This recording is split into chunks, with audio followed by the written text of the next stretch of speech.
question qui nous réunit aujourd'hui, c'est une question prospective. C'est qu'est-ce qu'on peut faire et comment pouvons-nous réussir à répondre à cette question qui est effectivement le cœur de l'ouvrage qu'on a écrit avec Eric Orsena, c'est-à-dire nourrir sans dévaster, nourrir non plus 8 milliards d'individus, mais bientôt 10 milliards d'individus, sans dévaster notre environnement, principe fondamental, principe de base, principe existentiel aujourd'hui, sans dévaster nos agriculteurs.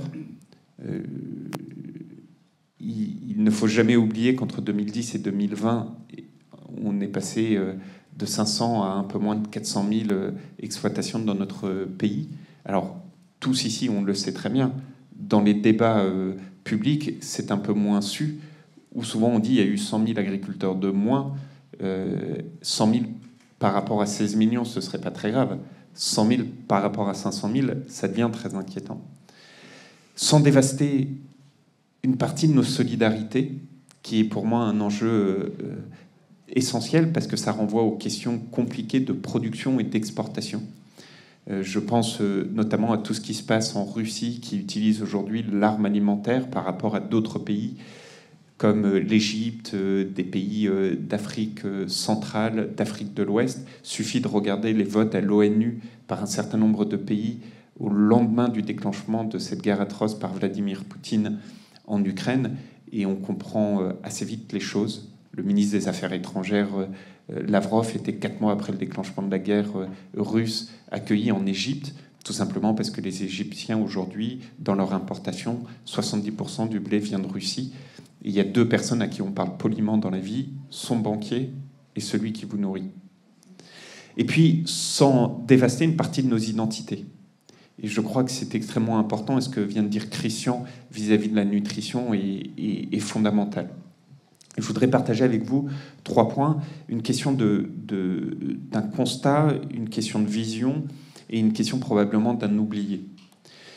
Le constat, et c'est ce qu'on met en avant et ce à quoi j'ai été évidemment confronté lorsque j'étais ministre, le constat, c'est qu'il y a une perte de valeur. On a une perte de valeur vis-à-vis de l'alimentation. L'alimentation n'a plus de valeur ou a de moins en moins de valeur dans notre pays. Et c'est profond, et c'est parfois identitaire. On n'en parle pas suffisamment, mais le moment de la sédentarisation de l'homme est un profond basculement, y compris dans notre rapport à l'alimentation, parce que c'est le premier moment où c'est plus nous qui devons aller chercher de l'alimentation, c'est l'alimentation qui devient venir à nous. Et d'ailleurs, même ceux qui ont lu l'Ancien Testament, le premier meurtre, il n'a pas fallu attendre longtemps, hein, c'est la première génération, les premiers enfants, c'est le sédentaire qui tue le nomade. Ça veut dire beaucoup de choses, en réalité.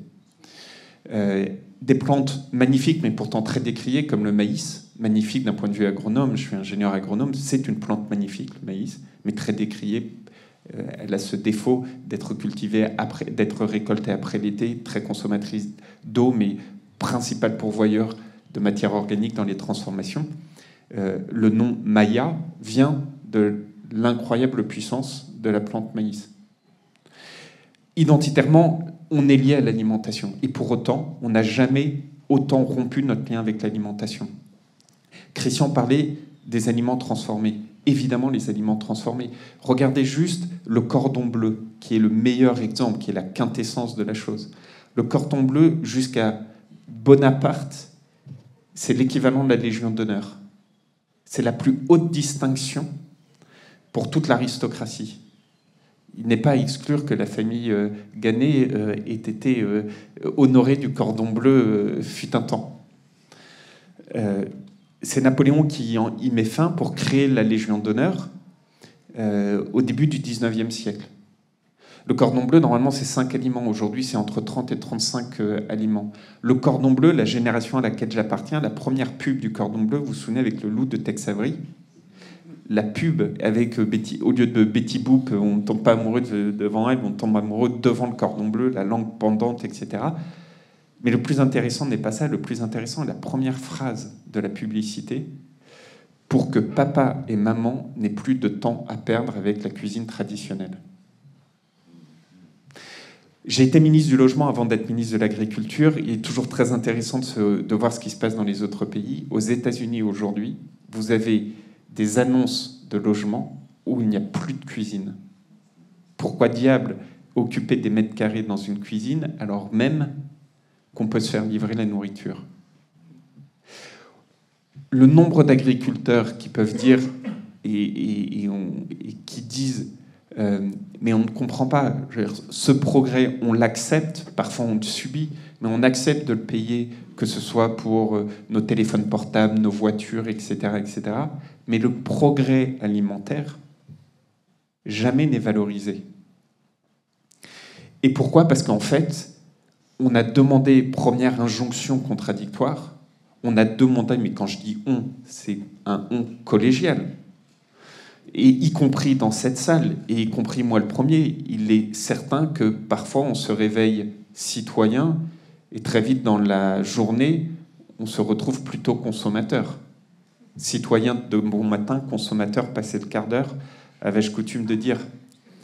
Mais pour des raisons qui sont parfois immensément compréhensibles, acceptables, et en tout cas jamais condamnables, et parfois, quand on en a les moyens, un peu plus.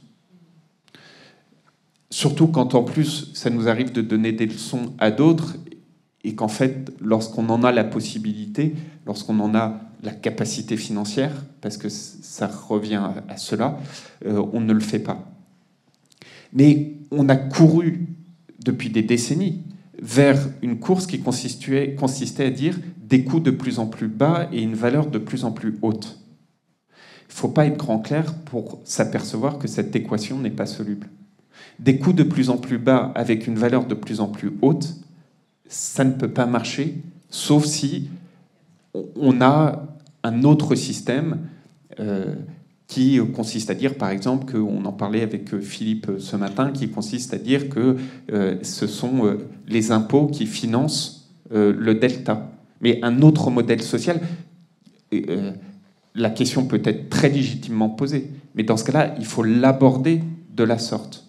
Mais sans aborder la question de la sorte, simplement en faisant croire qu'on va avoir des coûts de plus en plus bas et une valeur de plus en plus haute, ça revient à faire quoi?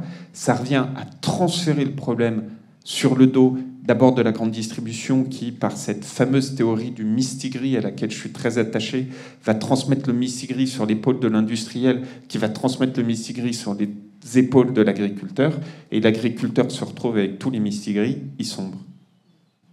Et parfois, il y a eu des fautes politiques. En 2008-2009, il y a une loi qui est venue consacrer cela, qui s'appelle la loi LME, loi de modernisation de l'économie, et qui, en fait, dans son titre 2, disait la dérégulation de la chaîne alimentaire. Ça voulait dire quoi? Pleine concurrence dans la chaîne alimentaire entre la grande distrib, l'industriel et les agriculteurs, donnant ainsi tout pouvoir à la grande distribution, renforçant cela, faisant croire...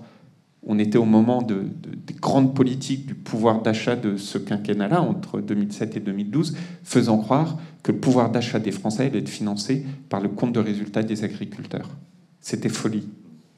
C'est ce que, à ma modeste échelle, j'ai essayé de corriger avec la fameuse loi Egalim 2, dont on a beaucoup parlé ces derniers temps, qui venait en fait détruire ce modèle-là pour consacrer le prix de la matière première agricole dans les échanges commerciaux.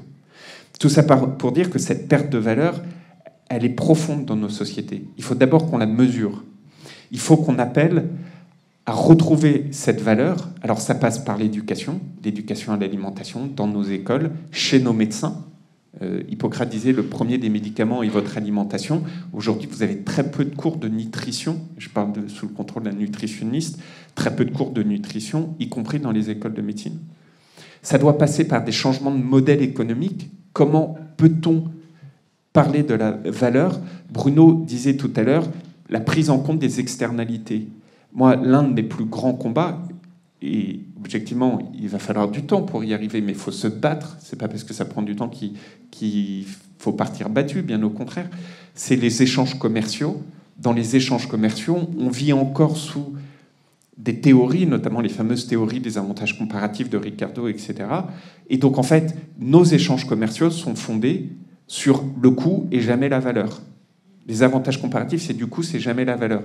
Donc, quand vous allez au Brésil et que vous importez du Brésil du poulet bourré aux antibiotiques de croissance, quand vous allez au Brésil, vous importez des céréales dont les produits phytosanitaires ont été largués par avion. Il y a 2800 avions au Brésil, etc. Vous ne prenez pas en compte la valeur. Il faut absolument que cette valeur soit remise là-dessus. Le deuxième point, en termes de vision, c'est que le monde agricole a été marqué par une première révolution, le machinisme, le lendemain de la Seconde Guerre mondiale. A été marqué ensuite par une deuxième révolution, la révolution chimique, 1970-1980. Moi, je suis une génération d'ingénieurs agronomes du début du siècle. J'ai fait l'agro en 2000 et on nous promettait d'être les ingénieurs de la raison. On nous enseignait, peut-être qu'on vous avait eu comme professeur, on nous enseignait l'agriculture raisonnée à l'époque. On est au début des années 2000. Je suis persuadé qu'aujourd'hui, il y a une troisième histoire qu'il faut écrire, celle que j'énonçais quand j'étais ministre, qui est une troisième révolution agricole, qui est celle en intensivité de savoir et de vivant. C'est-à-dire le numérique, la génétique, la robotique, et la robotique est essentielle, et le biocontrôle, le vivant intense. Bon. Il faut absolument que le monde agricole ouvre cette troisième page. Quand j'ai quitté mes fonctions, j'ai demandé à tous les personnes avec qui je travaillais, des syndicats, des fédérations, des représentants, etc. J'avais rien à leur demander, je ne pouvais pas me permettre, mais je leur ai dit simplement, s'il y a une chose, faites vivre cette troisième révolution agricole. C'est elle qui va être intense en savoir et en vivant, et qui va nous permettre de trouver les voies et moyens de protéger, et notamment de réussir à nourrir sans dévaster. Et puis le dernier élément, c'est que dans tout cela, et ça fait probablement le lien entre les deux, il y a évidemment un oublié dans nos sociétés qui est le sol. Le sol est un oublié immense. Alors c'est vraiment dommage que M. Sellos ne soit pas là pour qu'il joue une admiration sans faille, mais le sol est le principal oublié. Mais même dans nos sociétés, là aussi, prenez une carte IGN, les maisons sont en noir, les fleuves sont en bleu, les forêts sont en vert, le sol est en blanc, la couleur du vide. Le sol, c'est le principal puits du vivant partout. Un sol, une prairie permanente, capte autant de carbone qu'un sol forestier. Repensez comme les physiocrates nous appelaient à le faire. La physiocratie pourrait même être un thème d'un prochain séminaire ici à Courance. Comme les physiocrates nous pensaient à le faire, nous amenaient à le faire, c'est tout repensé par le sol. La valeur intrinsèque liée au sol doit ensuite revenir absolument partout. Et ça empêche tout débat de se dire quel est le meilleur des modèles. On doit accepter les diversités dans le monde agricole, mais à chaque fois, on doit se réunir autour du sol. Et juste pour terminer, Valentine, moi je suis, confère les propos que vous avez tenus, les vôtres et ceux de M. Sellos, moi j'appartiens à cette génération de décideurs politiques. J'ai fait l'agro, je suis ingénieur des eaux et forêts, je suis un passionné du vivant. Dès mon adolescence, j'ai choisi de faire ces métiers-là par souci de ce qui m'entoure, du vivant, de la nature, en me disant je veux travailler là-dedans. J'ai pleinement conscience du vivant. Pleinement. Je suis un amoureux du vivant. Il est vrai que quand vous êtes en responsabilité, le point c'est que vous avez la croisée de tous les chemins qui revient.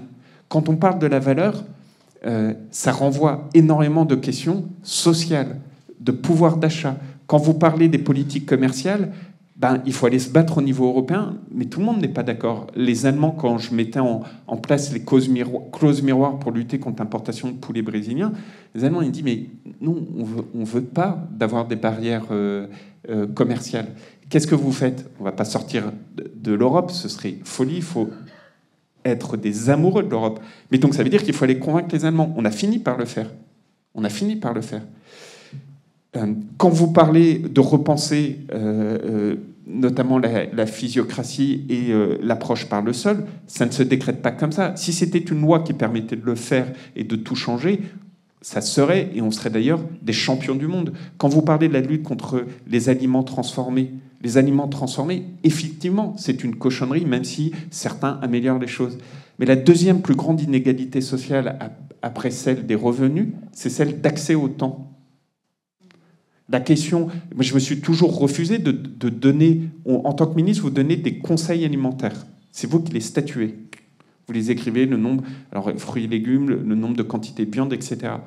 évidemment que vous appelez de vos voeux à ce que tout le monde cuisine, parce qu'une lasagne surgelée versus une lasagne que vous faites vous-même, c'est souvent moins cher et évidemment ça n'a pas le même impact nutritif. Mais l'inégalité sociale de l'accès au temps, elle est immense dans notre pays. Une famille sur 4 est une famille monoparentale et 80% de ces familles monoparentales sont des femmes seules, dont une bonne partie ont des horaires de travail qui sont parfois décalés.